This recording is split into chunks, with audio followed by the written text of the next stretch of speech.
At this time, for opening remarks and introductions, I would like to turn the conference over to Mr. Ryan Grabb. Please go ahead, sir. Thank you very much. Strikeforce Tate versus Rousey airs live on Showtime at 10 p.m. Eastern Time, Pacific Time, which takes place on the West Coast on Saturday, March 3rd from Nationwide Arena in Columbus, Ohio. Prelims will air on Showtime Extreme at 8 p.m. Eastern Time and Pacific Time, also taped delayed for the West Coast. Today on the call, we're joined by the main and co-main event participants from next weekend's blockbuster card. We begin first with the current Strikeforce Women's Bantamweight Champion who will be making her first title defense, Miesha Tate. We're also joined by her opponent, who currently stands undefeated in her pro MMA career, Ronda Rousey. Also joining us on the call today is former Strikeforce champ Josh Thompson, as well as his opponent and top lightweight contender, KJ Nunes.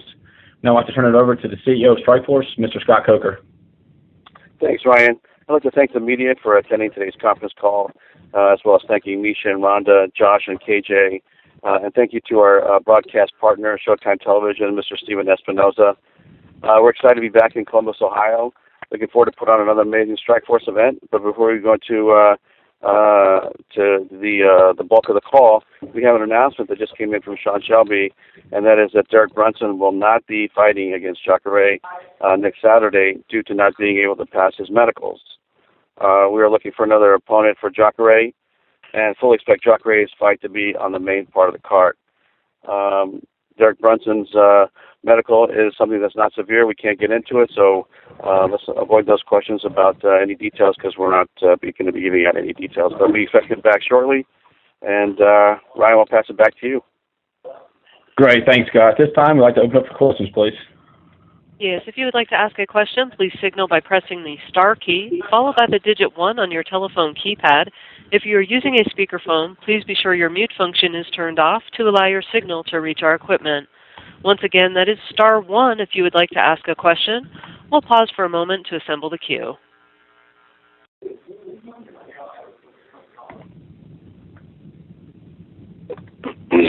And again, that is star 1 if you would like to ask a question.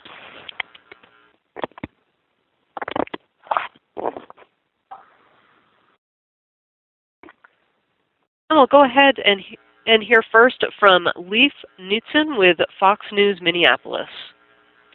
Hi, this is Leif Knutson. Question for the ladies. We will start with the champ. Many people are, bringing sex appeal into this fight. Some are calling it the sexiest MMA match in the history of MMA. How do you feel about, the sexualization of this when you two are essentially going to, try and knock a hole in each other's face? Well, I think it's good to be, have the aspect of the beauty and whatnot, and I think that it's great that we both bring that element to it because, it gives something different. And I like it. I think that it's good for us. I think that it's great that we both embrace, being beautiful, empowered, strong women.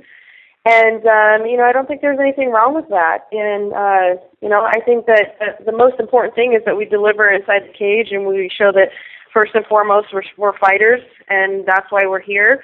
But, we're also, women and beautiful outside the cage, and it's perfectly fine to have both. Exactly. All right. Same question to you, Rana. Well, I agree with a lot of things Anisha said, and I think that's part of what makes this fight so exciting and so anticipated is we're pretty much getting into unarmed combat where, anything's possible. Someone could die, and if you see two girls that pretty much look like, warrior princess going at it, that was a show on TV for a reason. People want to watch it. And I think that this is going to be a huge fight, and it's going to change women's MMA for a long time. Agreed. Can't wait to see it. Good luck, ladies. Thank you. And next we'll hear from Bo Duer with ESPNW.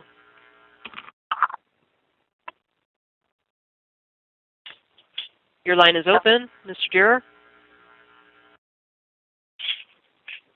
Yeah, sorry, I had mute on. Had a question for Scott about the matchmaking here. After Miesha won her last fight against Marlos, everyone talked with Sarah Kaufman. That was the matchup that was coming up. What was it that convinced you that this was the matchup to make instead, to have Ronda fight Miesha instead? I'll tell you, it it was a very a simple process. I think that if you look at the fights that Ronda fought and who she fought, the results that were created, I mean, it's pretty amazing. And we felt good about putting this fight together.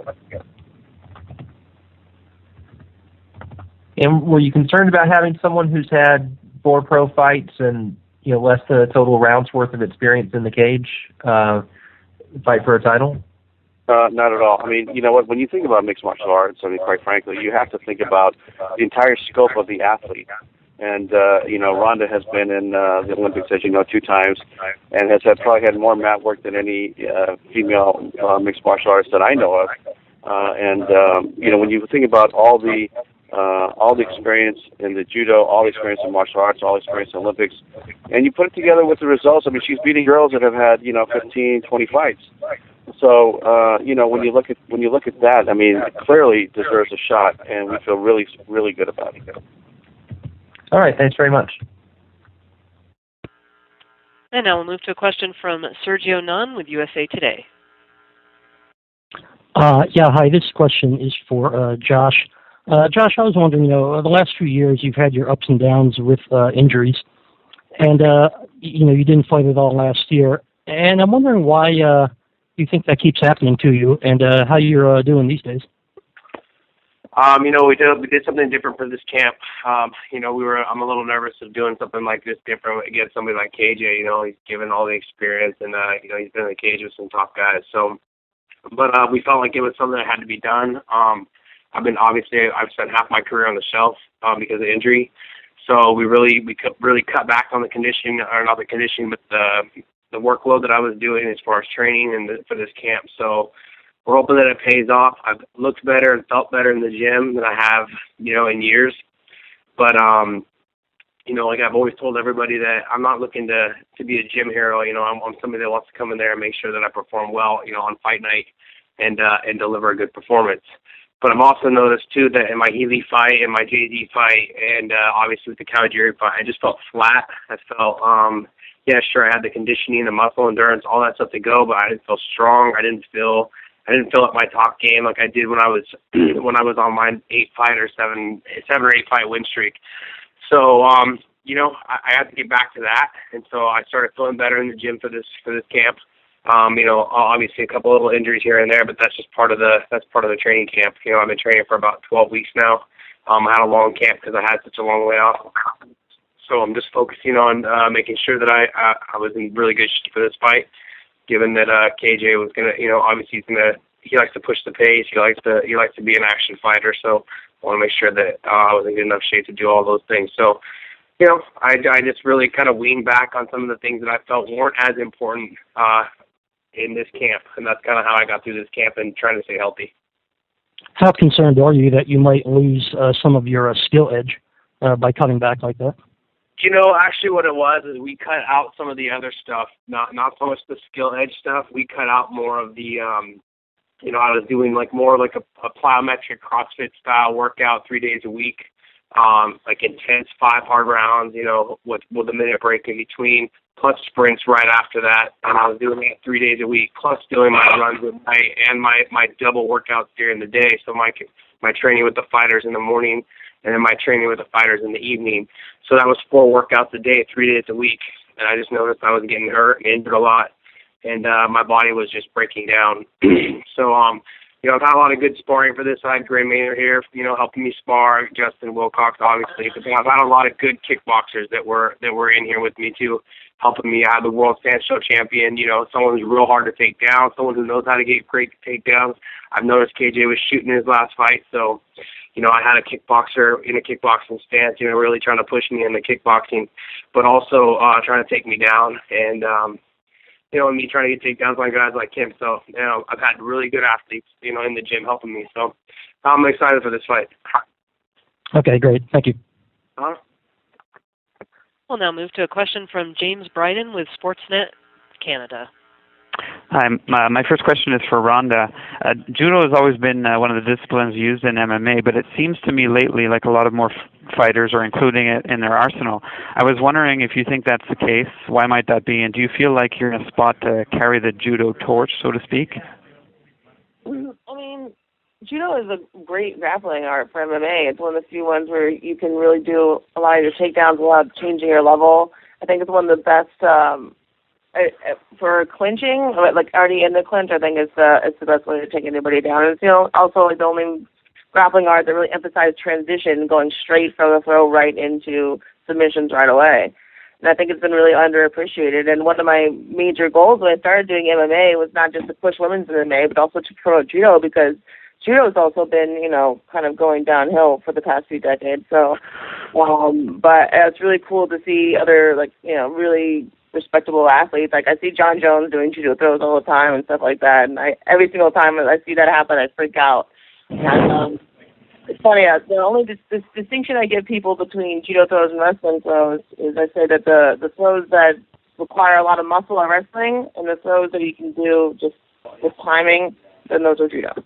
So I think that any smart athlete would want to, conserve their energy and just do good timing throws. Okay, and secondly, you're very early in your MMA career, obviously, you're fighting for a title in just your 5th pro fight.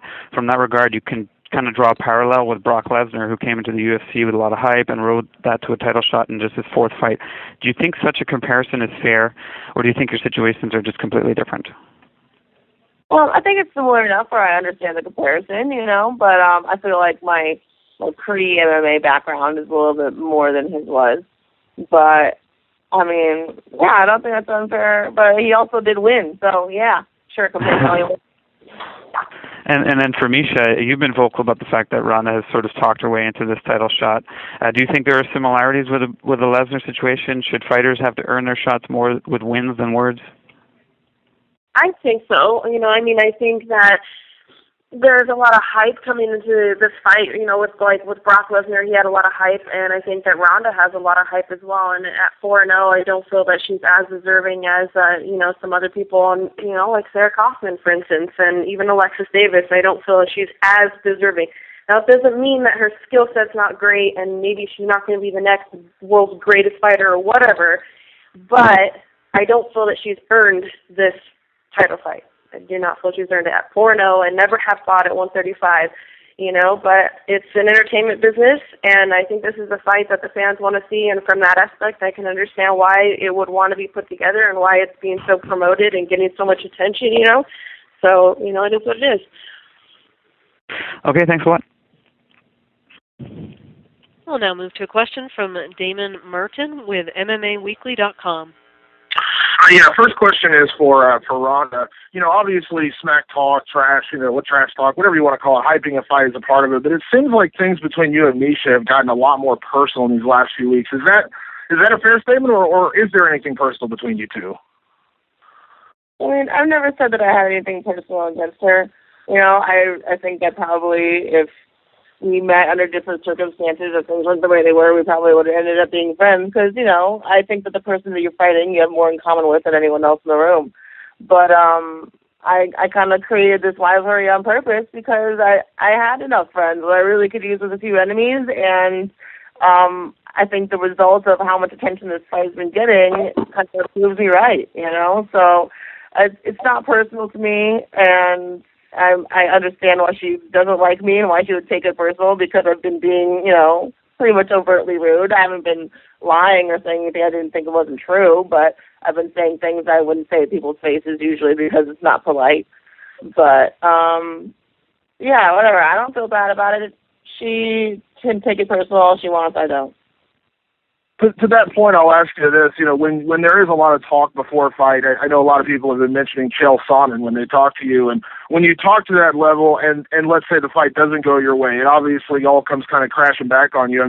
You're extremely confident going in the fight, but does it kind of back you into a corner because there has been so much hype, or do you enjoy that pressure, that extra added element to this fight? Yeah, I do. I need that pressure. I want to feel like I'm back into a corner. Have you ever seen the movie Gattaca when he's like, one guy's racing his brother and they're swimming out and they swim out into the ocean and they see which one has to stop first to swim back, and the one guy would win and he couldn't understand why the other guy would win. He's like, why? I don't know why. And he would say that the reason why is because I didn't save anything for the trip back. I'm not saving any, I don't want to give myself a scapegoat or feel like things will be okay if I lose. I want to make sure that I have no other options, so I fight as if I have no other options. Excellent. And a question for KJ. KJ, coming off the Diaz fight, which was obviously out of your weight class, but then, the fight with George Masvidal, coming back, those last couple fights, I mean, do you feel like this fight should put you right in line for a title shot? I mean, is that kind of what you're gunning for, a shot at Gilbert Melendez with a win over Josh Thompson?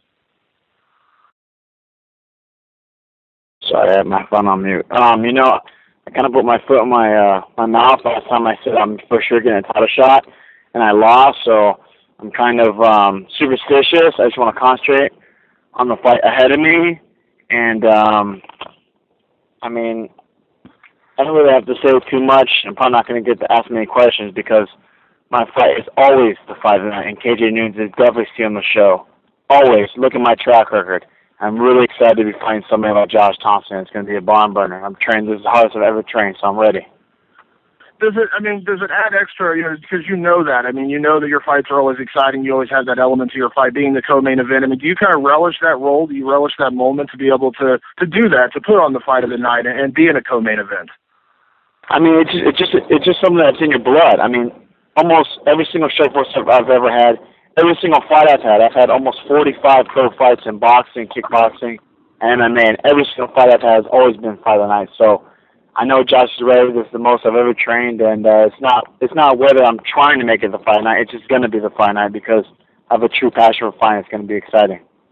Excellent. And a question for Scott to that point. I know you guys don't like to nail anything down 100%. With this being the co-main event and nobody's really been clearly defined as the next guy for Gilbert, how closely are you guys watching this fight for a contenders type spot?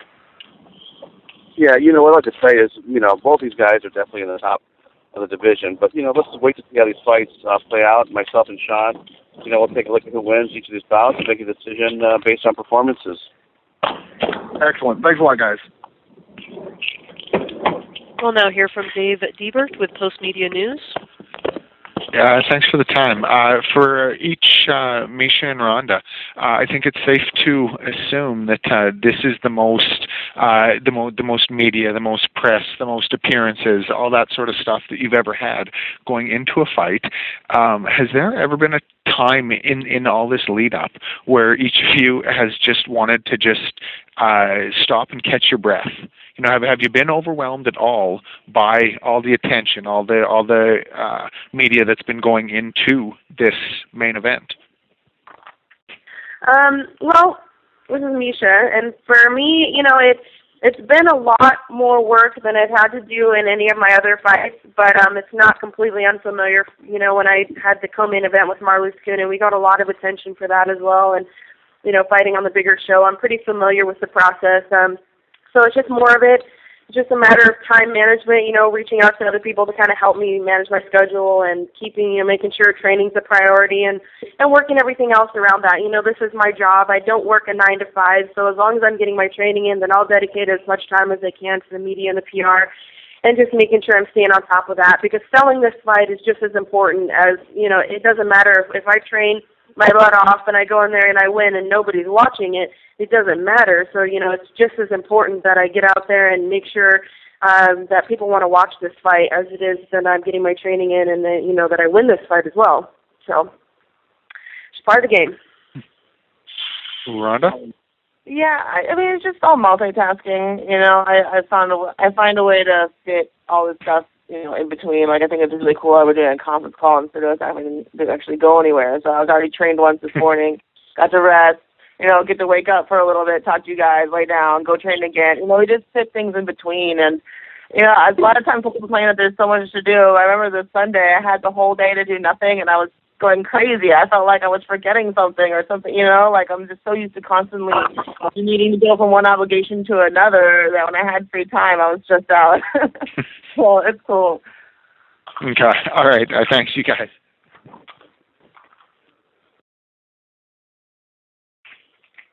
We'll now move to our next question from Garrett Derr with Bleacher Report.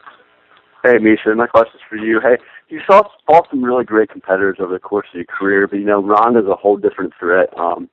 As you know, she tends to catch her opponent in the armbar. So how's your training really been headed into this fight? Because we really haven't seen any other aspects of her game. So has your focus only been on stopping the armbar? No, absolutely not. I'm not really that worried about the armbar, and I think the biggest mistake that I could make is to focus only on what Ronda is going to do or what Ronda can do versus focus on what I'm going to do and what I can do. And, I think it would be a big rookie mistake on my part to, be training armbar defense every single day, and because I'm not training to be in that position. I'm training to impose my will, my game plan, which absolutely does not involve ever being in an armbar, So I've been really focused on implementing what I'm going to do and, not being too worried about what she's going to do and being proactive instead of reactive, if that makes any sense. Right, and Ronda's shown her ability to finish before, but so have you. But you also demonstrated the conditioning to make it to a decision. So how do you kind of anticipate this bout playing out? Do you kind of foresee a finish, or do you kind of think it might make its way to the judges' scorecard? I haven't seen much more, than what we've seen inside a minute, but I'm sure Ronda has more than just an armbar. I've never been a believer that she's only a one-trick pony because you have to expect the unexpected. As a champion, you have to be prepared for absolutely anything. And, I'm going into this fight being prepared for everything and anything. Although I do know, obviously, what she's really good at. I don't know what else she has to her game necessarily. So I've been preparing for all of it. And let me see if I'm getting off topic here. The rest of the question was, can you repeat your rest of your question? I had something else going to follow with that. Do you kind of foresee it being another finish? You kind of think it might make its way to the judges' scorecard? Yeah. No, actually, I want to finish the fight. Obviously, that's the goal. I'm definitely training for that. I'm looking for finishes and visioning finishes, but this could be a very competitive fight, and like I said, I have to expect, be prepared to go all 5 rounds. So I can't really tell, what's going to happen, obviously, but I'm prepared to do either or. Always looking for the finish, though. Great. Okay. Thank you very much. Best of luck. Thank you. Better. We'll move to a question from Ben Falkos with MMAWeekly.com. Yeah, my question is for Misha. You mentioned earlier how you felt like ideally a fighter should have to do more to earn the title shot than Ronda has done. And Ronda, when she first started agitating for this fight, said that she thought that this fight would be bigger and more beneficial for women's MMA in general. Judging by the media attention that's been on this fight, do you have to concede that she was at least right about that? Yeah, I never argued that point necessarily. I do see, the reason, and that's why I can't, I don't fault or hate, anything that this has happened or Strikeforce. I understand why. I'm not in denial about that. I understand the logistics behind it and why this fight would want to be put together and how it has the ability to do bigger things than if Sarah Kaufman and I were fighting each other. And just the hype, and the selling points, the marketing points, and I understand all of that because it's not just a sport. To me, the sport is the most important part. But honestly, like I said, if nobody wants to watch it, then, it's more of a detriment than anything else. So at this point, this is the biggest, the best fight, the biggest selling point, the most draw, everything else, in the big picture that is better for women's mixed martial arts in the sense of attention that it's getting. So, I can appreciate that fact, but I'm still not budging on, who I really feel earned what. I don't feel that Ronda has really earned her position. You can come in and even if you are one of the best in the sport, it doesn't matter until you really prove it. And I don't feel that she's proved that yet.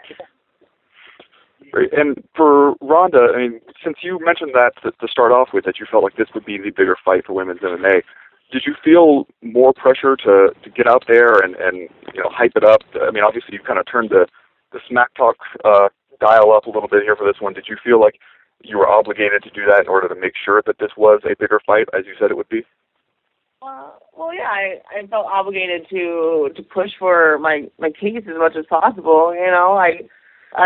This day a year ago, I was working 3 jobs and struggling to train and do all this stuff, and I just wanted to be done with all that. I wanted to be able to support myself through fighting, and I wanted to do it as quickly as possible, and I didn't want to sit around and do that for a few more years and slowly work my way up while telling everybody please and thank yous and bowing my head.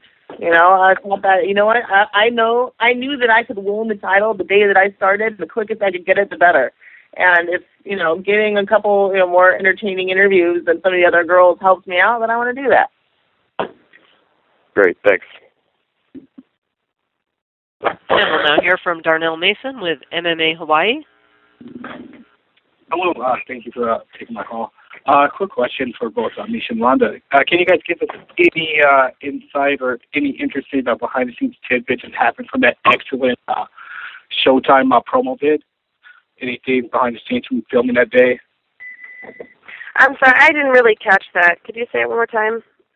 My question was, can you give us any interesting tidbits from your video shoot with Showtime for the promo that you shot in that theater? Oh, just kind of what it was like. It was really cool. It was cool. Anything interesting happened between you two behind the scenes, or did you avoid each other? Oh, well, yeah, it was, we didn't see each other any of the time we were really in the dress, or I didn't really see her anyways. It wasn't until we got our fight gear on and, we were working and face-to-face, and, it was interesting how I thought it was funny that, Ronda always talks about, she won't make eye contact for her. Personally, I think it just pisses her off because I don't give her the time of day, and she's kind of the person that obviously likes to be the center of attention.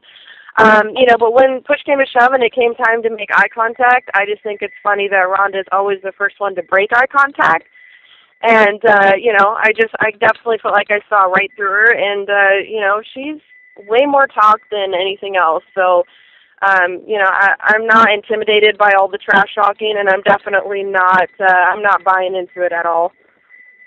Wow. Thank you. Once again, if you would like to ask a question, please press *1. We'll now hear from Matt Manzella with CajunReligion.com. Good afternoon. This one's for Misha. Misha, just to touch on a question that was asked earlier, you literally have 3 times the amount of fights as Ronda. But with that said, ultimately, what problems does she present that you may not have seen thus far in an opponent?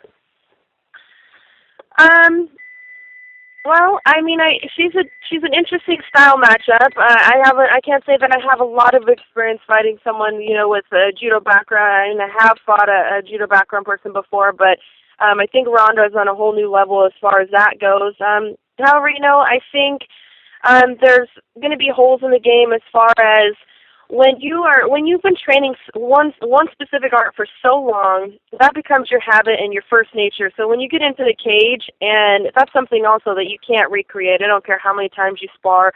There's something invaluable about the time you spend in the cage when you learn about yourself. And Ronda doesn't have a lot of experience with that. A total of 7 minutes, if that. And so when she gets in the cage, basically what I'm saying is she has a lot of bad habits that come from judo that are going to be hard for her to break because they're instinctual. It's called muscle memory. She's trained it that way so many times, but it doesn't work that well for MMA. And as a mixed martial artist, I've been trying to perfect the sport of mixed martial arts 6 times as long as she has. And I feel like when I get out there as a fighter and I turn this into a fight, not a judo match, because Ronda is not a fighter. She hasn't fought a single fight yet. She's gone out there, she's judo thrown people, and she's armbarred them. She's maybe thrown, I think, 5 punches in her whole entire fight career. So it's going to be a game changer when she finally eats some love for this time, and she's not able to just go out there and throw me around like she has the girls that she's fought previously. And just a follow-up, is there any added pressure being as though this is your first title defense and it comes in the main event spot?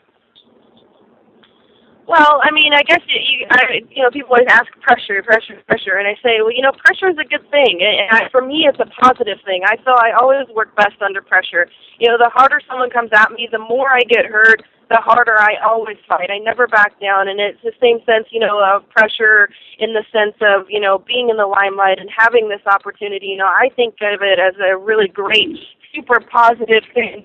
And a big opportunity. I'm more than ready for it. I've been prepared for it. This is something that I've had a goal of mine for a long time, so I'm very welcoming of it, and, I'm more than happy to take it on and do what I can with it.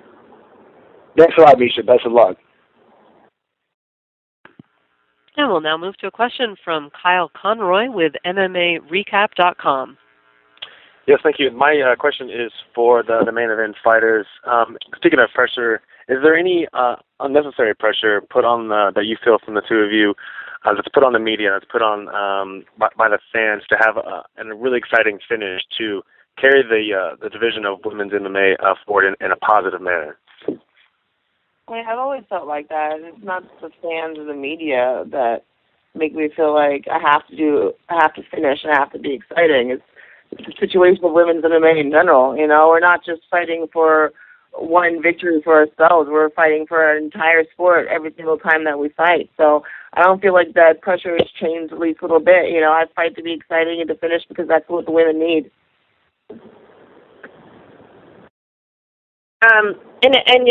As for me, I guess,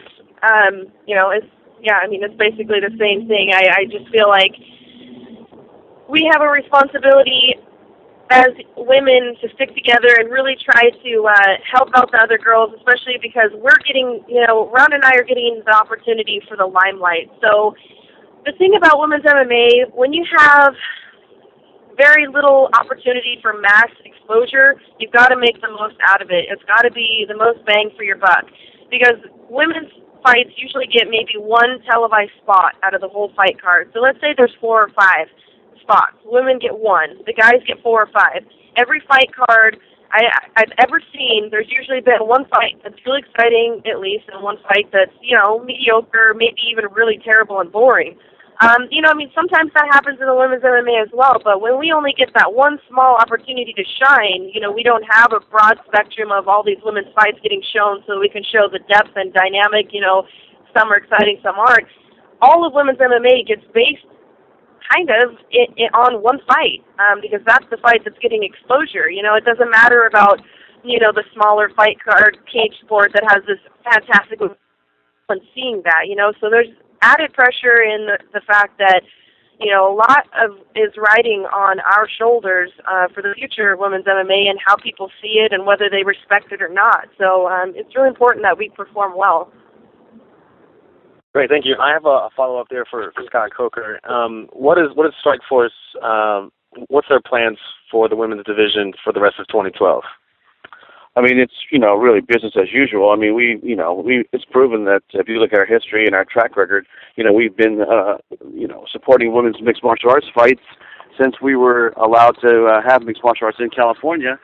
It started with the Gina Carano versus Elena Maxwell fight in December of '06. So, we've been strong supporters of the female division, and we're going to continue. And so, throughout this year and into next year, you're going to see women's fights on Strikeforce and on Showtime. Great, thanks.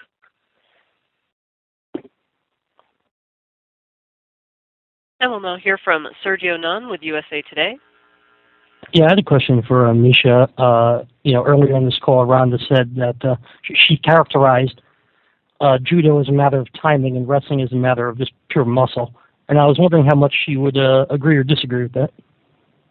I completely disagree with that at all. I think some of the best wrestlers in the world are that have good timing. I mean, it's not all about brute force and everything like that, although wrestling is, I believe, a much rougher sport. It involves more upper body strength and a lot of times more battling, more grinding, more pressure. It's a very rough and tough sport. But when it comes to the throws and whatnot, that's all about pressure, leverage, using their weight and body dynamics against the other person.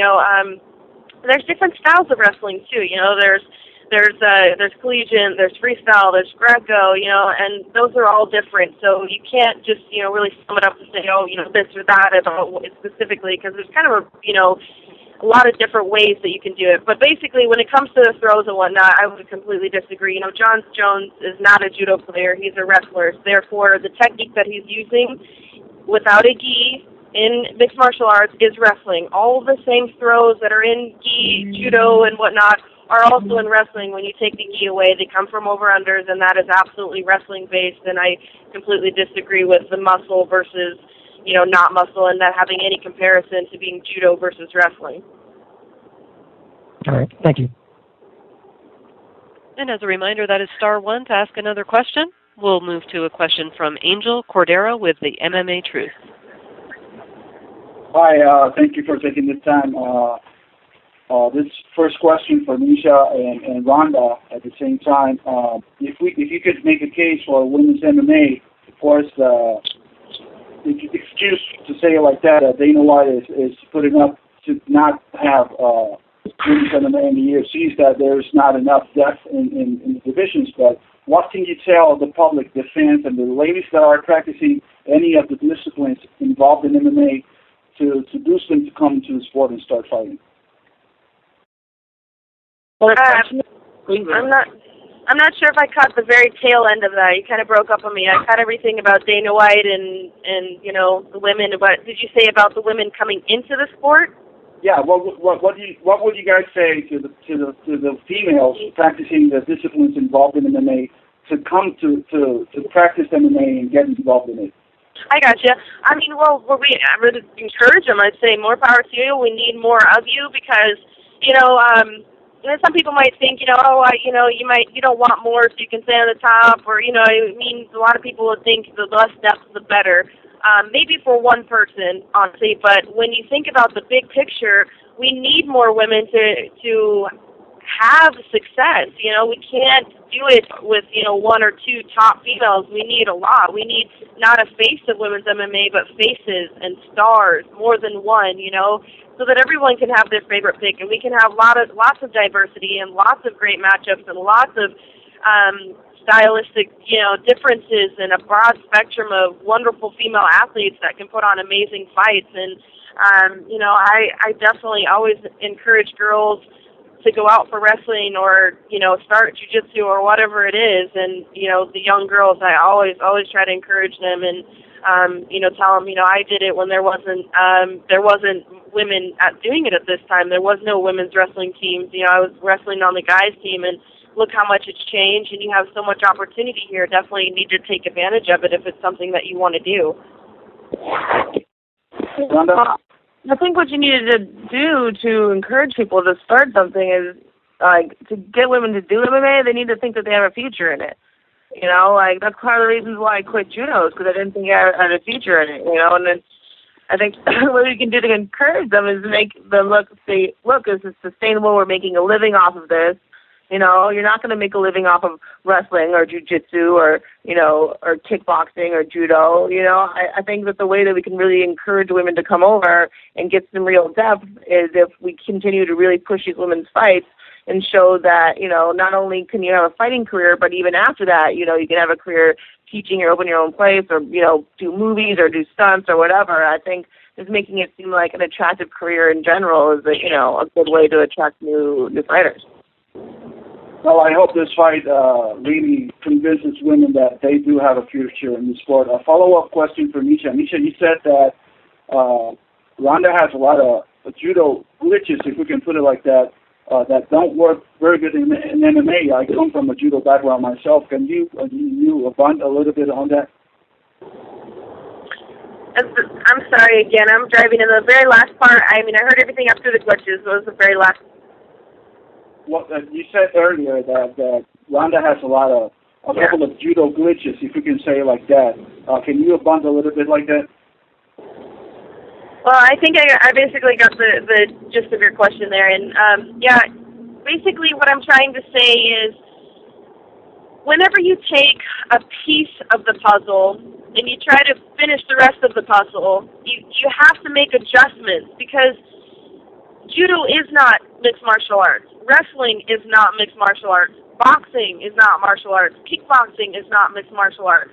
All of it together and everything in between, when you begin to mesh them, is mixed martial arts. And there's things that don't work well, or that, I should say, do work well in the sport individually by itself. Wrestling would work well. This would work well for wrestling. We go through over things all the time. Well, this works better for if you're just doing submission wrestling, but if you're doing mixed martial arts, this doesn't work well because they can punch you or this or that. There's things that you have to change. And I find it really interesting. Pat Berry actually said it really well when I was on Inside MMA with him. He said, he was asked a question about changing, or, what was your biggest challenge when you became a mixed martial arts? Was it having to learn the wrestling? Was it this? Was it that? And he said, actually, you know what? The biggest challenge for me, he's like, was understanding that me coming in with the kickboxing, a very strong kickboxing background, like the last thing I thought I would have to work on was my kickboxing.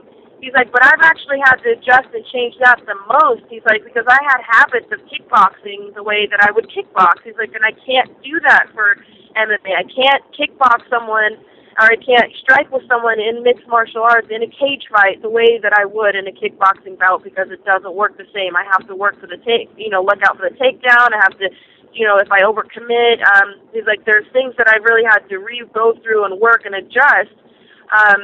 He's like, actually, my striking is probably the thing I've had to work on the most, because I've had to change it for the game so that it would apply. And I guess the same thing can be said about wrestling and mixed martial arts and judo as well. So I just feel that, she's been doing judo so much longer than she's been doing mixed martial arts. And when you do something for a very long time, it becomes habit.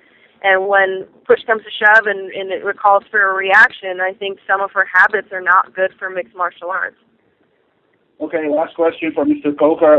Last time we spoke, it was for the Hendo Babalu fight, and I asked you, and I'm going to ask you again, when can we expect a Strikeforce event in Puerto Rico? I guess I'll start. I can only promise what I'm going to bring, and that's going to be everything that I have. I'm really going to lay everything out on the line. I'm going to do my very best to take the title home with me and get a finish. I'm not going to be satisfied even if I win and this goes all 3 rounds. All 5 rounds, I won't be happy with myself not getting a finish. I definitely have a lot of fuel for the fire going into this fight. She's really pissed me off in a lot of ways, and I've taken a lot of what she said very personally.